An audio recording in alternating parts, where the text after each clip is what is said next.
بسم الله الرحمن الرحيم الحمد لله حمدا كثيرا طيبا مباركا فيه الصلاة والسلام على رسول الله وعلى آله وصحبه ومن والاه السلام عليكم ورحمة الله وبركاته. L'éthique alimentaire, Dieu dit dans le Saint-Coran, dans la sourate Al-A'raf, Kulu washrabu wa la tusrifu. Mangez, buvez et ne dépassez pas les limites. N'exagérez pas, ne transgressez pas. C'est un verset du Coran avec d'autres qui ont pour objectif de nous éduquer dans un domaine qui est fondamental, qui est la nutrition. Vous êtes bien d'accord que le propre d'un être humain, c'est de boire, de manger, de dormir, ce qui nous différencie fondamentalement des anges, n'est-ce pas? Puisqu'ils ne boivent pas, ils ne mangent pas, ils ne dorment pas. Donc, puisque Dieu nous a créés comme ça, il ne nous a pas laissé livrés à nous-mêmes. Il nous a donné les bases et les fondements pour une nutrition utile et bénéfique. Car si vous laissez l'être humain faire ce qu'il veut, il va être victime, parfois de son ignorance, parfois de ses passions, de ses envies, de l'empressement ou de la pression et de l'exploitation de son semblable. Le but de la religion, c'est de nous préserver, de nous libérer, de nous préserver d'un égarement manifeste. Et l'égarement, c'est sortir des sentiers battus, sortir des limites, quitter. Et l'être humain doit être libre et il doit le rester. En aucun cas, il ne doit se soumettre à quelconque force ou autorité néfaste. C'est pour cela le Coran nous parle de l'essentiel dans le domaine de la nutrition. Alors, ce n'est pas un dictionnaire nutritionnel avec tous les détails, ce n'est pas le but, ce n'est pas l'objectif, mais des principes fondamentaux que le musulman doit comprendre et ensuite accepter et qu'il doit peaufiner. Les détails, c'est du ressort de l'homme en fonction de son évolution, en fonction de l'époque, en fonction de ses besoins. Mais en aucun cas, nous devons penser qu'il y a du vide dans notre charia, dans la voie tracée par Dieu. La preuve, regardez ce verset. Mangez, buvez, ne gaspillez pas, ne transgressez pas, ne dépassez pas les limites. Un livre de religion qui vient mettre son nez dans l'assiette de qui? Des croyants. D'ailleurs, Dieu dit dans un autre verset, Ya ayyuha rusul, ô vous prophètes, mangez, consommez. Consommez quoi? Mangez quoi? Ce que vous voulez? Non. Kulu minat tayyibat. Mangez les bonnes choses. Tayyib veut dire ce qui est bon, ce qui est pur, ce qui est utile. Donc vous vous rendez compte, un livre qui interpelle, une révélation, les messagers qui doivent transmettre la religion, en ces termes, vous n'avez pas le droit de manger ce que vous voulez. Vous n'êtes pas libre. C'est moi Dieu qui vais vous indiquer la philosophie de la consommation. Vous, prophètes, vous devez manger ce qui est tayyib et vous devez enseigner à l'humanité tout entière de ne consommer que ce qui est tayyib. Dans un autre verset, Dieu dit Kulu, mangez halalan tayyiban, ce qui est licite et qui est bon. C'est-à-dire, deuxième règle, on ne doit pas manger uniquement ce qui est bon, utile pour notre corps, mais ce qui est aussi halal, licite. Alors, qu'est-ce que ça veut dire licite? Ce que Dieu a décrété comme étant licite.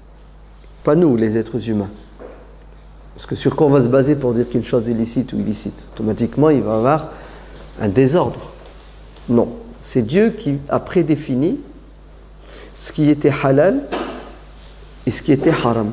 Parce que les Arabes à la Mecque, ils avaient une philosophie de la consommation qui était illogique.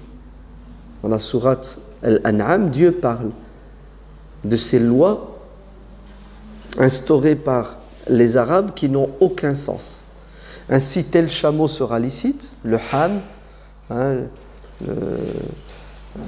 une chamelle qui aura mis au monde 5 petits mâles ne devra pas être consommée. Une autre chamelle qui aura mis au monde 10 petits... bref, des lois qui n'ont aucun sens, qui sont juste le fruit de quoi? La passion. Hein, un être humain, un jour, s'est réveillé, chef de tribu, il a dit, écoutez, tout chameau mâle reproducteur qui sera à l'origine de la naissance de 10 petits mâles, ben celui-là, il aura un privilège, la Légion d'honneur, on n'aura pas le droit de le consommer. Et pourtant, on a faim, on a besoin de viande. Non, il ne faudra pas le consommer. Dieu intervient dans le Coran, dans la sourate Al-An'am, pour dire arrêtez. Vos lois là, alimentaires n'ont pas de sens. C'est moi Dieu qui vais définir les limites du halal, les limites du haram. Et la règle en islam, c'est que Dieu a créé la terre et il a mis sur terre, dans la terre et au-dessus de la terre, ce dont l'humanité tout entière a besoin jusqu'à la fin des temps. Que ce soit au niveau végétal, hein, les plantes, les légumes, les fruits, ou au niveau animal. Et Dieu a créé les animaux et il les a assujettis à l'homme. Et qu'est-ce qu'il nous a dit? Il nous a dit consommer, sauf certaines races d'animaux. Pourquoi est-ce que vous devrez ne pas consommer ces animaux? Pour 2 raisons. La première, afin que vous sachiez que c'est moi qui fais les lois. C'est très important d'avoir une référence. Le législateur, c'est Dieu. C'est-à-dire, celui qui décide de ce qui est halal et haram, c'est Dieu. Ce n'est pas les humains. Sinon, on ne s'en sort pas. C'est pour ça, les vrais savants, qui sont ancrés dans le savoir, écoutez bien, n'osent pas prononcer le mot haram. Sauf si, de manière claire et indiscutable, le Coran décrète une chose haram ou le messager de Dieu. Quand vous leur posez des questions sur des aliments, hein, est-ce qu'ils sont halal ou haram? Dans le pire des cas, vous savez ce qu'ils vous diront? Je vous déconseille de consommer tel aliment. Et ils n'osent pas dire c'est haram. Parce qu'ils craignent. Ils craignent de quoi? De prendre la place de Dieu et interdire quelque chose qui dans l'absolu ne devrait pas être interdit. Et aujourd'hui, on distribue des étiquettes haram à tout va. Ouais. Pour certaines personnes, la règle c'est que tout est haram sauf ce qui aura été autorisé par Dieu et son messager. C'est faux. Si vous pensez comme ça, vous restreignez le champ d'action et de consommation. La règle, c'est que tout est halal, sauf ce qui est interdit, et l'interdiction, c'est l'exception. Et pourquoi Dieu interdit certaines choses? Pour rappeler aux croyants que les législateurs, c'est Dieu, et qu'il faut se soumettre à Dieu, et que pour Dieu, interdire, ce n'est pas souhaiter. Dieu lui-même n'interdit pas aux croyants de profiter des bonnes choses qu'il a créées. Il lui interdit de consommer certaines choses qui sont nocives pour sa santé physique et psychologique. C'est très important de voir les choses comme ça. Ça vous évitera de poser des questions qui n'ont pas lieu d'être posées. Parce que le prophète sallallahu alayhi wa sallam dit dans le Sahih de l'imam al-Bukhari, le pire des péchés, au-dessus il n'y a pas d'autre péché, pour vous montrer à quel point ce péché est gravissime, c'est qu'une personne pose une question à un savant au sujet, je ne sais pas, par exemple d'un aliment, est-ce qu'il est haram? Et le savant, par excès de zèle ou de précaution, dira oui c'est haram. Et la chose deviendra interdite, haram. Ce qui va rendre la vie plus compliquée aux gens puisque le champ d'action diminue. Chaque fois que tu rends une chose haram, ça limite ta liberté, ça limite aussi l'objectif, tu ne pourras pas pratiquer ta religion de manière épanouie. Le prophète, sallallahu alayhi wa sallam, dit le pire des musulmans, c'est celui qui pose des questions sans arrêt, si bien que, à cause de ces questionnements, à cause de faux problèmes, de questions qui n'ont pas lieu d'être posées, il réduit, il restreint le champ du halal au profit du champ du haram. Jurm, c'est un crime, dit le prophète sallallahu alayhi wa sallam. Interdire, parce que ça complique la vie aux gens. Donc la règle en islam, c'est que tout est halal jusqu'à preuve du contraire, et que Dieu a créé les bonnes choses, at-tayyibat, pour que l'homme jouisse sur terre de ces bonnes choses, qu'il en profite, avec des limites. Certaines choses sont interdites, on ne les discute pas. C'est clair, net. D'autres choses, on doute. On ne sait pas si elles le sont ou non. Elles restent déconseillées. Elles ne peuvent être interdites. Que pour que ça soit interdit, il faut qu'il y ait un verset qui est clair et indiscutable, ou parole du prophète sûre et certaine et qui est indiscutable. Tout le reste, vous ne le mettez pas dans la case de l'interdit, vous le mettez dans la case, à la rigueur, de ce qui est déconseillé. Hein, ce n'est pas favorable. Ensuite, Dieu nous interdit des choses pour qu'on sache que c'est lui le législateur, et il nous interdit des choses parce qu'elles sont nocives pour notre santé. Elles ne sont pas bonnes. Et c'est une épreuve en soi, l'interdit. D'accord ? Pour distinguer le croyant de celui qui désobéit. Si vous lisez le Coran, vous verrez que les choses interdites ne dépassent pas les doigts des deux mains. C'est pour cela, l'imam Malik ibn Anas, radiyallahu anhu, considère par exemple que la viande de l'âne domestique n'est pas haram, elle est juste déconseillée. Alors qu'il y a une parole du prophète, sallallahu alayhi wa sallam, qui dit que l'âne domestique est haram, ainsi que les rapaces. D'accord ? Et en vérité, l'imam Malik part du principe que le haram absolu est cité dans le Coran. Et la sunna, la tradition du prophète, ne peut interdire dans le domaine de la consommation autre chose que ce qui est interdit dans le Coran. Ainsi, tout ce qui sera dans la sunna sera juste déconseillé et non pas interdit. Pourquoi, à votre avis, il dit ça, l'imam Malik ? Parce qu'il y a un verset du Coran qui dit « Qul la ajidu fima uhayya ilayya » Il n'y aura de choses interdites autres que ce qui m'a été révélé dans le Coran. C'est-à-dire, consommation de viande porcine est haram. Ça fait l'unanimité parce que c'est écrit dans le Coran. La consommation des bêtes mortes, les cadavres, est haram. C'est écrit dans le Coran.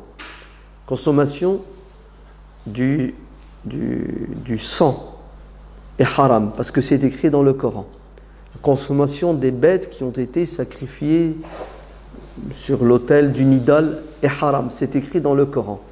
Le verset dit « Vous ne trouverez des choses illicites autres que celles-ci dans la religion. » Donc quand la sunna vient et interdit quelque chose, l'interdiction n'a pas le poids du haram, mais juste le poids du déconseillé. Alors pourquoi est-ce que je vous dis ça et j'insiste ? Parce que malheureusement, certaines personnes, la règle chez eux, c'est le principe de précaution. Il vaut mieux interdire, on ne sait jamais. On ne sait jamais quoi. Si ça devait être interdit de manière formelle, Dieu l'aurait dit. Donc retirez de votre tête que pour se préserver, il faudrait restreindre le champ du licite. Non. Ce qui est licite doit le rester. Il faut juste le consommer de manière raisonnée, le licite. Et la règle, c'est que tout est licite jusqu'à preuve du contraire. Je vais donner un exemple tout simple. Combien de personnes nous demandent sans arrêt, est-ce que le vinaigre est licite? Le vinaigre. Et quand tu dis bien sûr que c'est halal le vinaigre, tu dis mais ça ne peut pas être halal puisque c'est du vinaigre, du vin aigre. Et en plus, parfois tu as vinaigre d'alcool, c'est ça? Un vinaigre de ceci. Ben, les musulmans sont choqués. Tu dis comment? Le vinaigre halal, c'est pas possible. Pourquoi pour les musulmans le vinaigre ne peut être halal? Parce qu'ils sont ignorants tout simplement. Ce qui est haram de manière indiscutable est dans le Coran. Je vous défie de me trouver un verset du Coran qui interdit le vinaigre. Oui, mais le Coran interdit l'alcool. Oui, le Coran interdit la consommation des boissons alcoolisées. Mais le vinaigre, c'est pas une boisson alcoolisée, non? Dites-moi. Oui, mais c'est écrit vinaigre d'alcool. En fait, vous êtes obligé de dire à la personne, bon, va étudier un peu, fais un peu de chimie, c'est ça? Pour voir ce que c'est que les molécules, etc. On a tendance à quoi? On a tendance à pencher vers l'interdit pour, je ne sais pas, satisfaire Dieu. Et on dirait que plus c'est dur, plus c'est interdit, plus Dieu est content. Alors que c'est le contraire. Plus c'est dur, moins vous plaisez à Dieu. Plus il y a d'interdits, moins c'est islamique. يحل لهم الطيبات ويحرم عليهم الخبائث. Parmi les ordres de mission du prophète Mohammed sallallahu alayhi wa sallam, c'est qu'il est venu autoriser les bonnes choses et interdire ce qui est nuisible et nocif. C'est ce que ça veut dire, il est venu autoriser ce qui est bon et interdire ce qui est mauvais. Ça veut dire que chez les communautés qui nous ont précédés, donc la communauté juive et chrétienne, entre autres, il y avait des bonnes choses qui étaient interdites. Et l'islam est venu lever ces interdictions qui n'ont pas lieu d'être. Les gens avant portaient des carcans. La religion était lourde parce que le domaine du halal était plus restreint. Le domaine du haram, de l'interdit, de l'obligatoire était plus important. Et le propre de l'islam, c'est d'ouvrir les portes aux gens pour qu'ils profitent des bonnes choses qui existent sur terre. Vous avez compris ce principe? Ben, si vous l'avez compris, ben, tout le reste après est facile à comprendre. Consommez avec modération. Et tout ce qui peut être nocif pour votre santé, vous devrez vous en éloigner. Vous m'entendez, hein? Tout ce qui est nocif pour votre santé, vous devrez vous en éloigner. C'est la règle en islam. Je répète. Consommer avec modération ce qui est halal, ce qui veut dire le haram, on n'y touche pas, sauf dans la nécessité absolue. On est d'accord? Et consommer avec modération, vous savez ce que ça veut dire? C'est-à-dire même ce qui est halal et ce qui est bon, si c'est nocif pour votre santé, vous ne devrez plus le consommer. Bien que la chose en soi ne soit pas haram. Il y a deux types de choses haram en islam. Il y a le haram li datihi et le haram li ghayrihi. Qu'est-ce que ça veut dire? Ça veut dire une chose est haram en soi, par définition. La consommation de viande de porc est haram par définition. On n'y touche pas. Consommation des boissons alcoolisées est haram. Maintenant, il y a le haram li ghayrihi. Une chose devient haram par voie de fait, par conséquence. C'est-à-dire, entrer dans une boîte de nuit sera haram parce que l'ambiance de la boîte de nuit, l'alcool, la fornication, etc., sont haram. Donc, pour préserver et protéger le croyant du haram, on interdira en amont la proximité du haram. Ce qui ne veut pas dire que cette boîte de nuit, ouais, si à l'intérieur il n'y a plus de haram, ça sera haram d'y entrer. En vérité, il ne faudra plus l'appeler une boîte de nuit. Ou ce qui ne veut pas dire que moi, en tant que pompier, je ne devrais pas entrer dans cette boîte de nuit. D'accord? Donc, il y a des choses qui sont haram par essence et qui le resteront toujours, sauf dans la nécessité. Et il y a des choses qui deviennent haram à cause des conséquences. C'est le principe de il vaut mieux prévenir que guérir. Saddan lid-dari'a, pour éviter de tomber dans le haram, nous allons mettre la barre haute pour préserver et protéger le musulman. Donc, même le halal, qui est par définition bon et utile, ne devra pas être consommé par le croyant lorsqu'il aura un effet négatif sur sa santé. Par exemple, le sel. Si vous avez des problèmes de quoi? D'hypertension, c'est ça? J'en ai pas, mais... Alhamdulillah, que Dieu t'en préserve. Ouais. On t'interdira le sel, le sucre. Ouais. Problème de diabète, vous n'en mangerez pas. Est-ce que c'est dire que le sucre est haram? Non. Le sucre deviendra haram pour toi lorsqu'il sera un danger pour toi, mais pas pour les autres. D'accord? Très bien. Certains musulmans croient et pensent que la notion de halal n'a pas de dimension éthique et économique. Ils pensent que la notion de halal est purement religieuse et spirituelle, au sens restreint du terme religieux.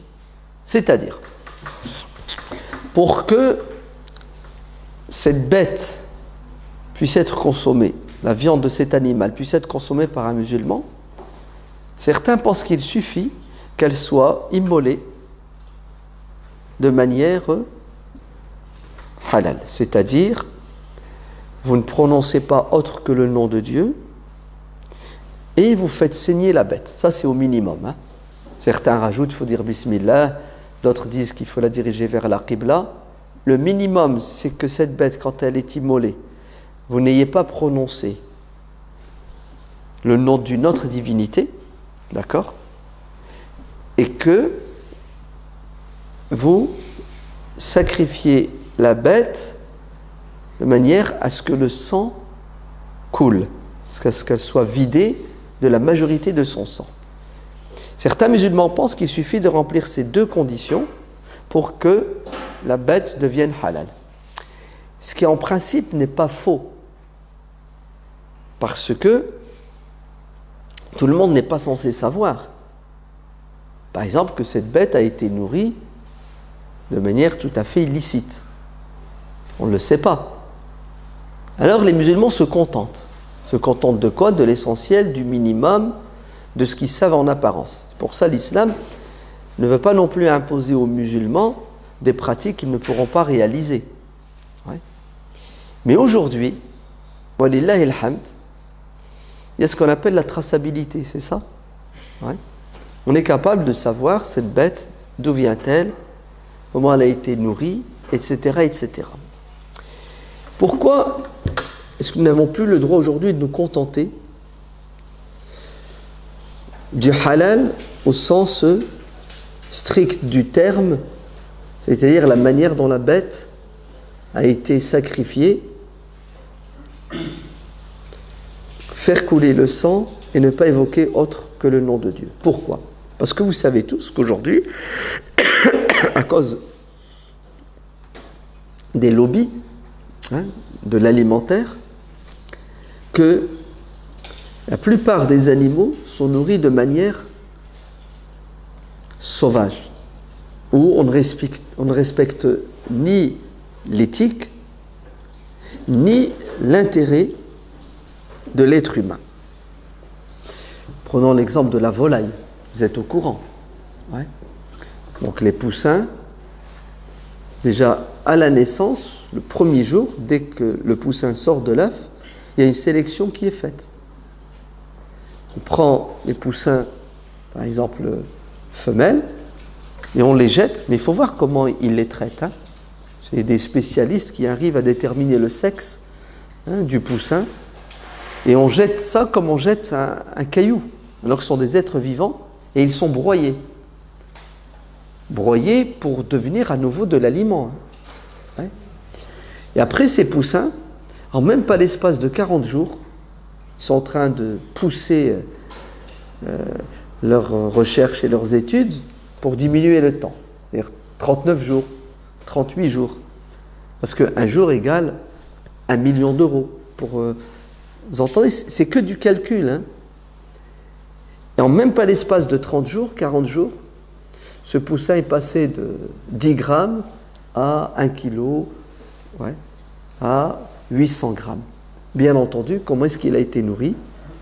De la manière la plus sauvage que vous puissiez vous imaginer. Donc dans des hangars où la lumière est allumée 24 heures sur 24 pour dérégler le cerveau du poussin, c'est-à-dire il ne dort pas, il n'y a pas de nuit, il mange en permanence, il boit en permanence, et surtout la pire des choses, vous savez c'est quoi? Il ne faut pas qu'il bouge, il ne faut pas qu'il se dépense, il faut qu'il mange et qu'il développe de la chair et du gras, et le pompon, la cerise sur le gâteau, vous savez c'est quoi?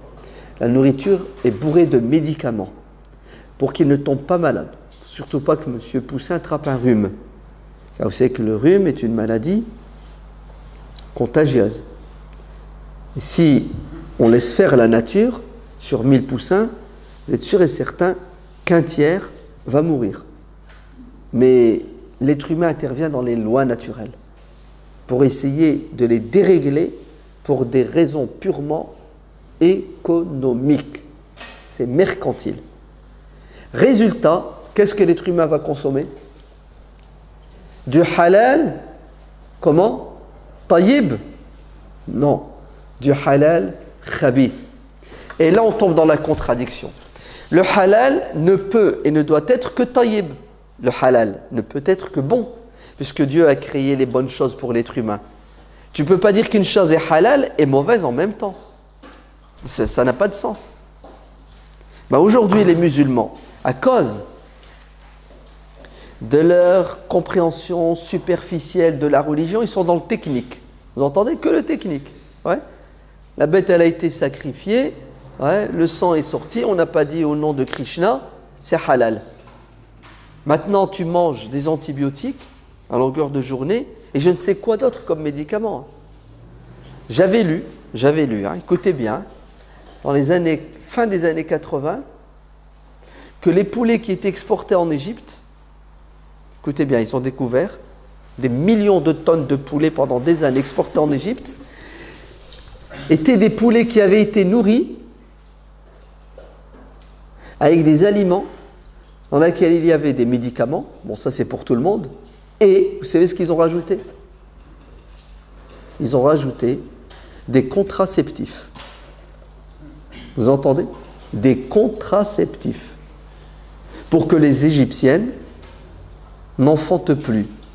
C'est-à-dire, à travers ces poulets, on veut développer la stérilité. Et encore aujourd'hui, ça existe dans beaucoup de pays. On fait consommer aux femmes des aliments pour qu'elles deviennent stériles. C'est criminel, vous êtes d'accord? Mais ça marche. Vous savez pourquoi ça marche? Parce que les musulmans sont légers. C'est presque stupide, ouais. C'est bon, l'imam y est passé par là, ouais. Bismillah, la preuve, vous savez que dans des abattoirs en France, on égorge des milliers de poulets, et vous savez comment ils sont égorgés? Avec un disque tranchant qui tourne, et une cassette, ouais, qui dit Bismillah, Bismillah, Bismillah, Bismillah. Vous entendez? Ouais. Vous voyez jusqu'où va la bêtise? Maintenant, est-ce que le poulet, il est bon pour le corps humain? On s'en fiche. Il est soi-disant halal. Non. Le halal, c'est ce qui est bon. Et pour qu'il soit bon, il faut que l'animal soit élevé dans des conditions saines. Vous allez me dire, oh là là, on va devenir végétarien. Et alors, ça ne vous tuera pas? Non? Ça ne vous tuera pas? Il y a des gens qui le sont et des animaux qui le sont. Les protéines n'existent pas uniquement dans la viande. Il paraît qu'il y a autant de protéines dans le soja que dans la viande. C'est la même chose. Tu manges du soja, tu n'as pas besoin. D'ailleurs, qu'est-ce qu'on donne au poulet pour qu'il grossisse? Du soja ou de la viande. Vous entendez? Les cadavres, l'équarrissage. On va dans les fermes, on ramasse les animaux morts et au lieu de les brûler, de les faire disparaître, on les transforme en aliments pour la volaille. Les poules sont omnivores, d'accord? Mais ils sont allés jusqu'à donner de la viande à qui? Aux herbivores. La vache. Vous vous souvenez, scandale de la vache folle. Croyez pas que les vaches depuis, elles sont au régime, elles ne mangent plus. Vous inquiétez pas, ils savent détourner et ils savent contourner les lois. Oui, nul grief que d'être végétarien tant que vous n'interdisez pas la consommation de viande. C'est-à-dire, vous n'avez pas le droit de dire la viande c'est haram. Mais en vérité, non, vous pouvez très bien rester omnivore et consommer de la viande, mais à vous de rechercher la viande qui est saine, qui est halal. Ça va? Puisque le halal doit être sain. Et oui, ça va vous coûter plus cher. Ah là, je suis d'accord avec vous. Alors là, la bonne viande saine coûte plus cher parce que le poulet, c'est pas 40 jours pour qu'il atteigne les 1 kg, les 2 kg. C'est 4 mois, peut-être 6 mois. Ouais, un vrai poulet nourri naturellement. Et il n'y en a pas beaucoup. Puisque leur soi-disant objectif, c'est de nourrir le maximum d'êtres humains. Donc, on privilégie la quantité sur la qualité. Si vous voulez de la qualité, il va se passer quoi à votre avis? On va produire moins de viande. Donc, les pauvres humains vont consommer moins de viande. C'est ça? Et comme on vous aime bien, on voudrait que vous consommiez de la viande 2 fois, voire 3 fois par jour. Bande d'arnaqueurs, de voleurs, de menteurs et d'hypocrites. Vous ne cherchez pas le bien-être de l'être humain, vous cherchez qu'à gagner de l'argent. Et c'est quoi le problème si on mange de la viande qu'une fois dans la journée au lieu de 2 fois, ou 1 fois tous les 2 jours, ou 1 fois par semaine? Ouais. C'est McDonald's, c'est Quick, c'est les kebabs. C'est une industrie, vous entendez, qui a pour objectif de produire le maximum à n'importe quel prix, non, au prix le plus bas, pour gagner le maximum. Il faut revoir notre éthique de la consommation. Il faut manger peu, il faut bien manger, et bien manger, c'est le halal qui est bon. Donc une bête égorgée n'est pas suffisante pour qu'elle soit considérée comme halal. D'ailleurs, ce n'est pas ce qui se passe aujourd'hui en France, avec justement ce qu'on appelle la traçabilité. C'est quoi le but de la traçabilité? C'est de remonter à la source pour savoir d'où vient cette bête, comment elle a été nourrie et comment elle a été sacrifiée. Mais je crois que les musulmans sont loin de cette manière de voir l'éthique de la consommation. Ils s'en fichent. Ouais. Pour lui, il mange avec la main droite. Il dit Bismillah, c'est suffisant. Ouais. Mais c'est pourri ce que tu manges. C'est halal. C'est pour ça que non, je vais me taire là parce que les tomates, elles vont fuser. Ouais. Ah oui, c'est terrible. On va dans ce qu'on appelle les kebabs, un truc qui tourne, c'est rempli de gras. La moitié, c'est du gras. 60%, 70%, c'est du gras. Vous vous souvenez du scandale, là, il n'y a pas longtemps? Pareil qu'il y avait même de la viande de porc dedans, dans certaines boules. Et là, ça choque les musulmans. Parce qu'il y a du porc, ils sont choqués, c'est ça? Mais quand il y avait de la viande pourrie, du gras, ben non, c'est halal. Les musulmans, ils ont peur que du porc. Ils n'ont pas peur de la viande qui contient du médicament, qui est grasse. Ça, c'est rien. Parce que le cholestérol, ça ne se voit pas. Du moins, ça ne se ressent pas pour l'instant. Non, wallah, il faut carrément revoir notre manière de penser le halal. Ouais. Donc, mangez peu, mangez bien. Mais le peu halal, le bien halal, ce qui est bon et ce qui est utile. Mais ce qui est sûr et certain, c'est qu'il faut boycotter, d'accord?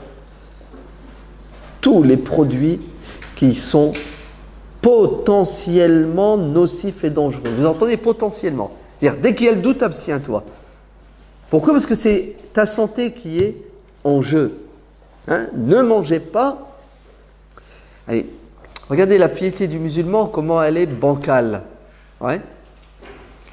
Dis à un musulman, cette viande, je doute, est-ce qu'elle est halal ou haram? C'est-à-dire, est-ce qu'elle a été la bête égorgée ou non? C'est ce qu'il va faire? La majorité vont s'abstenir. Une minorité va dire bismillah et manger. Mais la majorité vont s'abstenir. Dis aux mêmes musulmans, tu sais, cette viande, je pense que la bête, elle a été nourrie de manière sauvage, etc. J'en ai rien à cirer. Il a dit bismillah avant de l'égorger? Bismillah. Et je mange. Ouais. Et c'est une compréhension superficielle, hâtive, non, dangereuse du halal. Vous allez me dire, ouais, mais que veux-tu qu'on fasse? On ne va quand même pas devenir des éleveurs, c'est ça? Élever nos poules, nos moutons. Et pourquoi pas? Et pourquoi pas? Hein, les gens qui ont du terrain, on dirait que c'est mal vu aujourd'hui. Ah, t'as des poules, t'as... Avant, dans les années 40, 50, tout le monde avait son poulailler, c'est ça? Vous allez me dire, en Ile-de-France, ça va être difficile. Hein? On est dans des boîtes d'allumettes.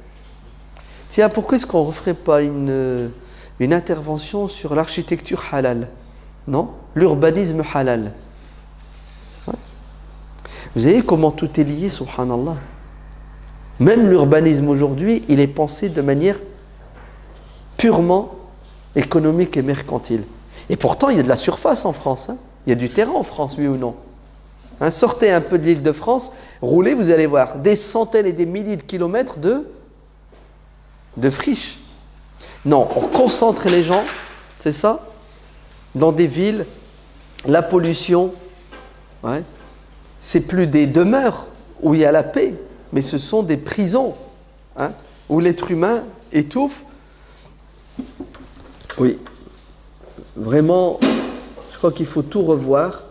Et il ne faut pas hésiter à nager à contre-courant pour notre santé physique et morale, psychique.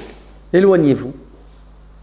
Ouais, essayez d'aller vivre dans un milieu qui est plus naturel. Vous allez être en paix avec vous-même. Ouais, mais le travail. Voilà, tu travailles pour vivre, c'est ça. Tu travailles pour consommer, pour pouvoir acheter. Ben, si tu travailles pour gagner de l'argent, pour acheter de la malbouffe, qui va te rendre malade dans 10, 20, 30 ans, pour dépenser ton argent dans des mutuelles et de la sécu, franchement, c'est pas intelligent, non? Vous ne trouvez pas? On dirait qu'on est pris au piège, non? Vous ne trouvez pas? Quand vous réfléchissez bien, vous analysez, wallah, on est piégé. Ouais. On tourne en rond. Tu essaies de... Je ne sais pas si vous vous souvenez... Non, vous ne devez pas vous souvenir, vous êtes trop jeune. Quand on était gosse, il y avait un film, un feuilleton qui passait tous les jours. Je ne sais même plus comment il s'appelle. C'est quelqu'un qui était dans une ville. Chaque fois qu'il voulait sortir, il n'arrivait pas. Il se faisait rattraper par une boule. Non, ça vous dit rien? Le pauvre, il cherchait toujours à se sauver et il n'arrivait pas. À la dernière minute, il pensait avoir réussi et boum, retour à la case départ. Quelque chose qui le suivait en permanence et qui l'aspirait et qui le maintenait dans sa situation catastrophique. Ouais. Si vous réfléchissez bien aujourd'hui, les citoyens de notre monde moderne dit civilisé sont des objets. Ouais. Des objets. On tourne en rond, on est prisonnier d'un système qui n'a qu'un objectif, c'est nous consommer. Ouais, nous consommer. En faisant croire que nous avons besoin de consommer ce qu'il produit. Il nous prend notre temps, il nous prend notre santé, notre bien-être et bonheur, et après ils nous prennent même nos enfants. Quand vous regardez aujourd'hui, combien de gosses, 30% en France, sont déjà atteints d'obésité avant l'âge de 12 ans? Ouais. C'est grave quand même. Hein. Les petits grandissent et ils ont déjà les maladies de ceux qui normalement sont obèses à partir de 40 ans, 50 ans. À 12 ans, 13 ans. Vous savez pourquoi? Parce qu'on leur achète du halal pourri. Regardez les gosses aujourd'hui, on fait une sortie. C'est l'école, on fait une sortie. La maman, elle prépare le sac, c'est ça, à son enfant. Elle met quoi dedans? Les chips, exactement ça. 2 paquets de chips, différentes chips. Pour son goûter. Le gosse, il a besoin d'un goûter. Maintenant, mettre une pomme, une orange, une banane, non, ça va pas, non. C'est pas bon, ça. Même le pauvre, il acceptera pas que tu lui mettes une pomme et une banane. C'est pourquoi? Parce que quand il va arriver dans le bus, quand il va arriver sur place avec tous ses copains qui ont des chips, il va être quoi? Il va être raillé. Il va être montré du doigt. Ouais. Vous avez vu le poids de la société, comment il est terrible? Vous êtes au courant des chips, hein? Ouais. Faites une petite étude. Avec ces cancérigènes. Ça ne se discute même pas, c'est une évidence. Je ne vous parle pas du sel et de l'huile, hein. Ça, c'est... Ouais. Cancérigènes. Oh là là. Tous les produits qu'ils rajoutent pour maintenir la nourriture. Ça s'appelle des conservateurs, c'est ça? Ouais. Il y en a, il a fait une expérience, elle est mignonne sur Internet, tu le regardes. Il prend un hamburger, c'est ça? McDonald's, il le pose, et un qu'il a fabriqué lui-même. Et vous regardez la putréfaction. Normalement, tout pourri, hein, tout envers le désordre. Vous voyez que celui qui est naturel, il pourrit vite, ouais, 1 jour, 2 jours, ouais, c'est... Et l'autre, il ne bouge pas, subhanallah. Il résiste à la loi, la loi naturelle. Ouais. Et pourquoi il résiste autant, hein? Par une opération du Saint-Esprit? Parce que ceux qui l'ont fabriqué l'ont rempli de produits nocifs et dangereux. Et il faut le faire quand même, résister à la loi de Dieu. Hein? Ouais. Les choses pourrissent naturellement. Vous comprenez pourquoi il faut vraiment croire que c'est Dieu le législateur? Parce que Dieu, il ne fait pas de business avec l'être humain. Il n'y a pas d'argent à gagner. Il te dit le halal doit être bon, point à la ligne. Les autres te disent « Ah non, non, non, c'est halal ». Vous savez pourquoi ils vous disent c'est halal? C'est parce qu'ils veulent gagner de l'argent. C'est parce que c'est bon pour toi. Moi, je ne comprends pas les gens. Viens, on va se faire un barbecue. Oui, d'accord, ok. Avec quoi? On va acheter des merguez. Oh là là, vous savez ce qu'il y a dedans? C'est halal, j'ai acheté chez le boucherie d'à côté. Oh là là, il est taré ce mec. Même les merguez, on ne peut plus maintenant.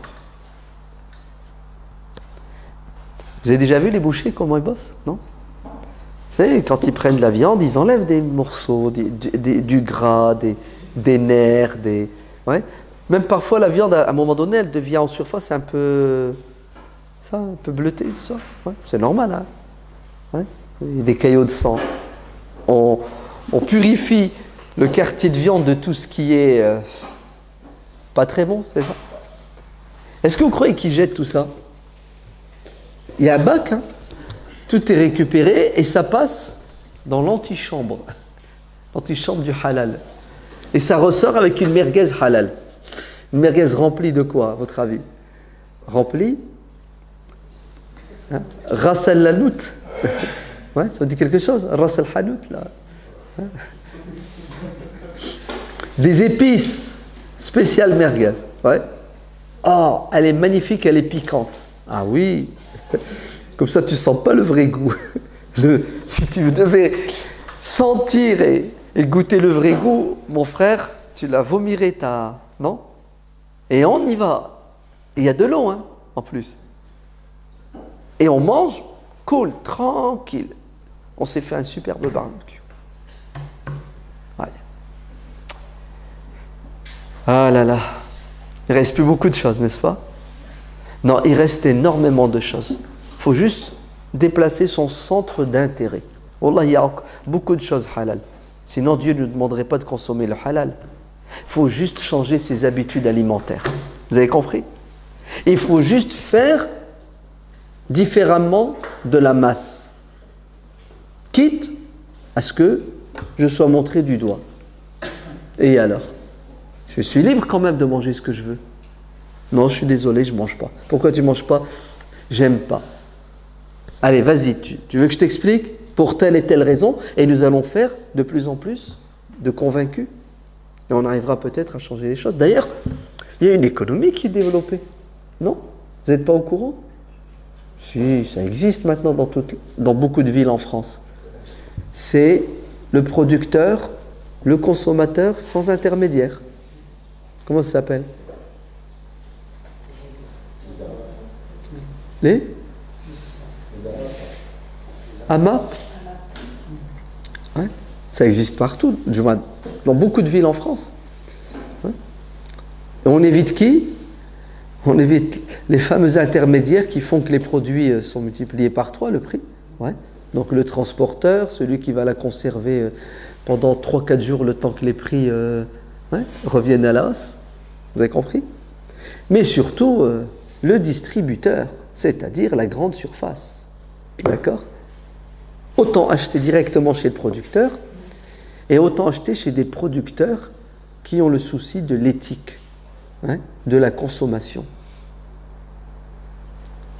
Ça coûtera plus cher et alors, ma santé n'a pas de prix. Ce sera meilleur dans le fond et la forme. Il n'y a pas longtemps, ils avaient fait chez nous à Intermarché la semaine des légumes moches. Ouais. En fait, vous savez, les carottes que vous achetez sont des carottes qui ont été sélectionnées, c'est ça? On met l'accent sur le visuel. Une carotte, si tu la laisses normalement pousser normalement, tu la sors de la terre, elle est quoi? Elle n'est pas uniforme. Hein? Regardez, aujourd'hui, les gens ne vont pas acheter une carotte parce qu'elle est un peu handicapée, mskina. Ouais. En fait, c'est l'autre qui est handicapée, hein, c'est elle qui est pas normale, puisqu'il y a eu l'intervention de l'humain qui l'a empêché de pousser naturellement. Même les melons, il les sélectionne. Ah non, celui-là, tu vois, il n'est pas beau. Ouais. Et vous verriez le gaspillage. Oh là là là là. Des milliers, des millions de tonnes aujourd'hui sont jetées à la poubelle. Pourquoi? Parce que, oui, en sachant que les gens meurent de faim dans beaucoup de contrées. Allez, je résume. Le halal, c'est la règle. Le haram, c'est l'exception. Le halal, c'est ce qui est bon et qui n'est pas nocif pour la santé physique et psychologique de l'être humain. Interdire ce que Dieu n'a pas interdit, c'est un très grand péché. Le halal,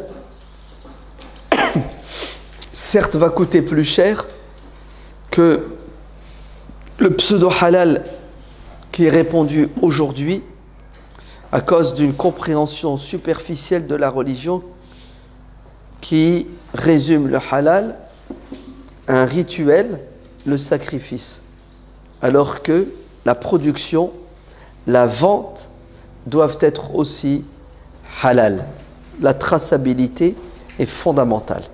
Boycotter tout ce qui est nocif, mauvais, dangereux pour votre santé physique. Même si en apparence c'est attirant, même si c'est pas cher, même si au goût c'est bon. C'est difficile. Certes, c'est parce que nous avons des passions. Mais le but de la religion et du ramadan, c'est de nous apprendre à surmonter nos passions et nos envies. Est-ce qu'on est capable? Oui, puisqu'il y en a qui le font. Je ne vois pas pourquoi je n'y arriverai pas. C'est une question d'intelligence et de volonté. Et je crois qu'on a assez de volonté. D'accord? Bon appétit. Du moins ce soir.